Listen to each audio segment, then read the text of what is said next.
Charitra chapter 22. Namadaraka said to Siddha, Holy Sir, the more I listen to the stories of the Guru, the more my appetite for them is whetted. It is my good fortune that I could come into contact with such a one like you, who is not tired of my insatiable thirst for the stories of the Guru. Siddha replied, Namadaraka, how long can you go on drinking thus of the nectar of the divine acts of Sri Guru, who is the manifestation of the Supreme Spirit and is of the nature of reality, awareness, bliss? And who can ever recount to you the unfathomable and infinite glories of the Lord? In the vastness of immense space, from the smallest moth to the biggest of birds, so many creatures fly, but each of them can cover only a bit of it in proportion to its own might. So too I shall narrate the divine deeds of the Lord to the best of my ability. Sri Narasimha Saraswati is very kind and loving to his devotees, and he conducts himself in accordance with their attitude to him. The Lord is originally formless and of the nature of pure sattva, free from all cravings and unborn. However, by manifesting buddhi or intellect as one of his attributes, he became the self of the universe. Though he is all-pervading, he manifested himself as Lord Brahma in the Satya Loka, as Vishnu in the Vaikuntha, and as Maheshwara in the Kailasa, so that sages might be blessed with his sight. As there are many devout souls on earth who take refuge in him only, he wished to manifest himself to them. To this end, he has been manifesting himself on earth in every epoch and uplifting those who serve him by his grace. Who can ever capture in speech the boundless love of the Lord for his devotees? For though by himself in spirit he is ever complete and fulfilled in his human manifestation, he wanders to the houses of his devotees for bhiksha. All these his divine acts but demonstrate his love for his devotees. He who cannot be reached in other yugas, even through severe austerities, responds readily to us in this yuga by our mere thought of him with a heart full of love. Therefore, it is our good fortune that we are living in this age of Kali. The Lord, who is the slave of his devotees, moves about like a begging sannyasi in this place. Once, several devotees coming from 7 different villages visited Sri Guru on the eve of Holy Diwali, or the festival of lights. Every one of them came to him with a wish to take him to his house on the holy day. Accordingly, one from each of the village by turn put forth the same request. May you be pleased to grace our house and stay with me for at least 5 days. Sri Guru replied, You are 7, I am 1. How can I attend the celebrations which go on simultaneously in all the 7 places? I can only stay for 1 day with each of you. If all of you can agree to this, it will be nice. But the next moment he added, I am a slave of my devotees. I will accompany those who could take me with them. There naturally ensued much argument and wrangling among the devotees as to who should take him. One of them appealed to the Lord, O sir, pray, do not ignore my invitation simply because I am not as rich as the others. Another interrupted him, saying, My master, I may be rich, but I will be a pauper without your grace. Every one of them finally bowed to him, praying that his own invitation be honored above the rest. Finally, the Guru said, I shall visit all your houses. All of you may go home happily. When they were about to take leave of him, all of them had a doubt whether they can take his word for a promise. Sri Guru, who knew their hearts, called every one of them separately and told them, I shall visit only your house, but do not reveal this to the others. Every one of them thought that the master really meant to visit his house only. Thus all of them departed happily. Later, however, the devotees at the Math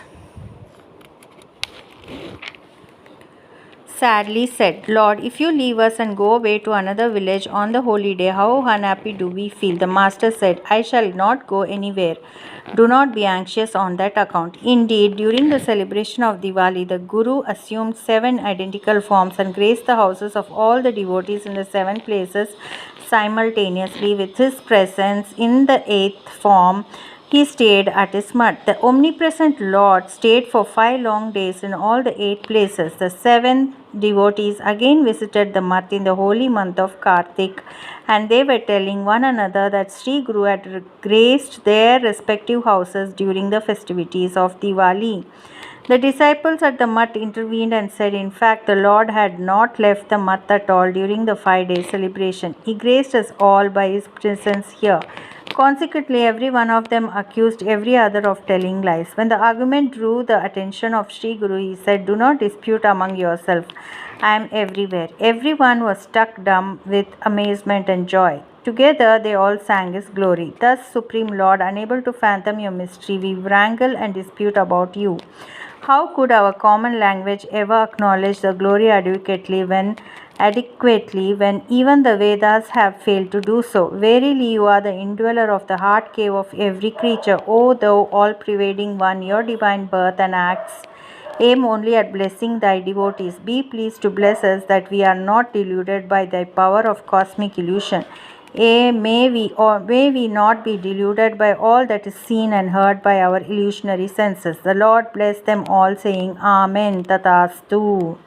In this manner, the Lord, who is of the nature of reality, awareness, bliss, had sported his divine act, which are inconceivable to us. The Lord is pleased only by our faith, and he never cares for our race, ritual conduct, age, beauty, learning, wealth, and resourcefulness. I shall illustrate what I mean. There was a peasant who, by adhering to the occupation of farm labor that is enjoined on him by Shastras, Swadharma, enjoyed worldly prosperity and finally attained liberation. Every day he attended to his labor, and Sri Guru passed the way towards the Sangama for his daily bath, bowed to him. Passed towards the Sangama for his daily bath, bowed to him. In order to make the passage comfortable to the Guru, he removed stones and thorns on the path and levelled it. One day, as the Guru passed that way, the man bowed to him as usual and again resumed his work. Sri Guru then asked him, Why do you bow to me every day? What do you hope to gain thereby? Tell me your heart's wish. The man replied, My Lord, I hope to enjoy worldly pleasures and prosperity. By your grace, my farm looks luscious. Even though I am a Sudra, I am your devotee, and hence I hope I will not be ignored by you. Sri Narasimha Saraswati saw that the whole field was rich with ears of grain, though not yet ripe for harvesting. He turned to the laborer and said, My son, if you have any faith in my word, harvest the field completely by the time I return from the Sangama. As soon as Sri Guru went away, the farmer went to his landlord, requested him to fix the terms of payment in grain so that he could at once reap the corn. The landlord said in surprise, What? But it is not yet time for harvesting, and refused to spell out the terms. The farmer said, Sir, I promised to give twice the amount of grain I have given you last year. He persisted and somehow extracted the needed document in writing. Immediately he called the laborers, started reaping the corn. His wife was shocked to know that he had started harvesting the field much in advance of the proper season. She at once ran along with her children to the field and tried to dissuade him. However, he put her off by threats and went ahead with his work. Such indeed is true faith and devotion. For the love of the Lord, Bharata had sacrificed his attachment to his mother. Prahlada had left his father, and Vibhishana forsook his brother. The farmer's wife ran to the landlord and complained to him, saying, Oh, sir, in foolish obedience to the words of a sannyasi, my husband has started harvesting the crop before it is fully ripe. Pray stop him. The landlord sent word through his man, commanding the farmer not to go ahead with his foolish plan. The farmer stood his ground, saying, You cannot frighten me out of my work as long as I have the record.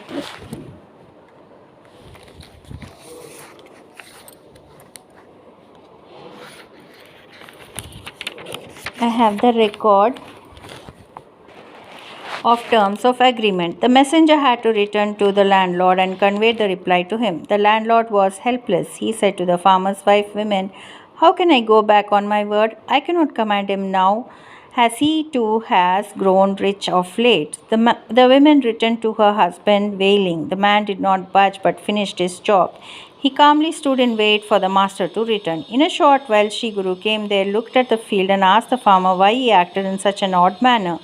You have done what no one else would ever dream of doing. Alas, I was only joking when I told you to do so. What is to become of your living, and how are you going to pay the landlord's share now that the fruit of the year's labor have gone a waste? Why did you harvest the field before it was ripe? Unperturbed, the farmer said, My Guru's word is the law unto me. Nothing else can bestow the like reward on me. I am not worried about my living, for he who has blessed me with this birth shall himself sustain me. Then Sri Guru said, If indeed your faith is so great, it shall be so, and went his way to the mutt. The farmer, with no other thought in his mind than the holy form of Sri Guru, carted the grain home. Shortly after, when the sun entered the constellation of Moola, there was heavy rain, and the whole field was full with corn, ripe for harvest. Everyone, including the farmer's wife, marveled at the miracle. The women touched her husband's feet in reverence, saying, My Lord, my good Lord, you are a true devotee of Sri Guru. Pardon me my ignorance. The farmer happily proceeded to the field and performed ritual worship to it. They saw Sri Guru returning from the Sangama and bowed to him. The farmer addressed him, My Lord, your holy feet are my wish-fulfilling gem. Your word is the life-reviving force, and your form is of the nature of divine light. Just as the owl is not able to see the light of day, the ignorant ones cannot perceive your true nature. By the fruit of my previous meritorious actions, I shall seek your divine abode. I am indeed blessed. May your holy self ever think of me lovingly. Sri Guru said, Even a man given to wicked ways will be made holy by serving me with singleness of mind. Such shall attain the same state of bliss as does the man of virtue and faith. Therefore, your house shall ever be blessed with plenty, and your heart will ever be rooted in faith. You need not harbor any doubt in this regard. When Sri Guru went away, the farmer went to the landlord and said, Sir, I shall give you twice the quantity of grain mentioned in our agreement, for the yield is twice as plentiful as every year. The landlord said, No, I shall not accept even a grain more than what we have agreed upon. I do not want any grain earned in transgression of my word. What you have obtained by the grace of Sri Guru belongs to you. It is enough if you give me what is my due. The farmer too took for himself what was his due and distributed the surplus to the needy. By the grace of Sri Guru, he grew rich and continued to serve his master. I believe that the place where this miracle took place is hallowed. On hearing the words of Siddha, Namadaraka had a question to ask. O Mahatma, leaving aside such holy places as Kashi, why did the Lord choose to live in this place? Siddha replied, The Lord saw that the holy places in Gangapur are surrounded in all directions by deities, and so he chose this as his abode. Once some people of this place wished to go to Kasi. Then Sri Guru told them, In this age of Kali, the holiness of all places of pilgrimage get hidden from public access. I shall show you some such here itself. So saying, he showed them the holy spots at Gangapur and explained thus.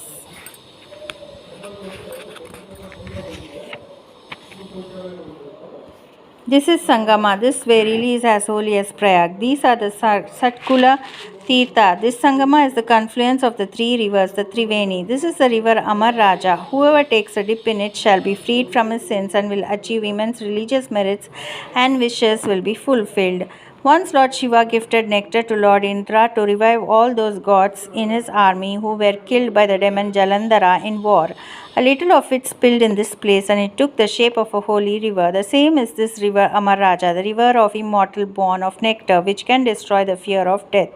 The peepal tree here is as holy as the famous wish-fulfilling tree. The streamlets near it is what is known as Manoratha, aspiration Tirtha. In front of it is the famous Santosha, beatitude Tirtha. The Shivalinga there, known as Rudra, is Vishweshwara, the Lord of the universe. Whoever goes round the Shivalinga in the proper manner and touching the genitals of Nandishwara with his left hand and keeping the thumb and forefinger of the right hand on the two horns, looks at the linga through the intervening space between the two fingers and the two horns of Nandi, will attain the status of a god. For the uplift of the souls on earth, Shiva had sanctified Kasi. As a devotee of Lord Shiva who attained liberation while in body, lived in this place like one stupefied. He considered inner contact and identification with the body as venomous as a snake, sensual pleasures as poison, and women as corpses. One day he summoned all his kings forth and said, Look, here is Kashi. They requested him to show him the same. more clearly. Then he prayed to Lord Shiva. The Lord appeared before them along with the whole city of Kashi about him. Similarly, the Jiva Mukta showed them the Shivalinga of Lord Vishweshwara in the sacred water tank called the Uttamat Kunda, the excellent lake. He then told his people, "This is the city of Kashi. Everyone should undertake the holy pilgrimage here in a proper manner every year.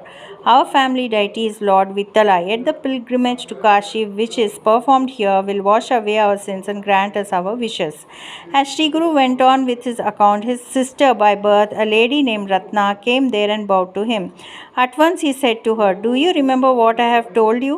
Then she recollected the former incident and noticed leprosy on certain parts of her body. When she was sorry of it, the Lord said, "If you are prepared to reap these consequences of a previous sin in your next life, you shall now be made clean." Ratna Devi replied, "Lord, bless me that I have no more births. I do not want anything else." Then the Guru said, "If anyone takes bath in the Papanasana Tirtha for 3 days, he shall be freed from the sins of 7 previous births, and what to speak of freedom from leprosy." She did accordingly, and the disease vanished. Then the Guru showed them Koti Tirtha, the lake of crore holy lakes. Those who take the holy dip here on auspicious days, practice such devotion as japa and religious charity, will be blessed with infinite reward. He then showed them the Rudrapada Tirtha and said that the ritual acts that are to be performed there are the same as for Gaya. He also said that the Chakra Tirtha, which is at the end of river Krishna, is equal in holiness to holy Dwara Vati and even 4 times as holy. Even a sinner who takes bath here will be blessed. To the east of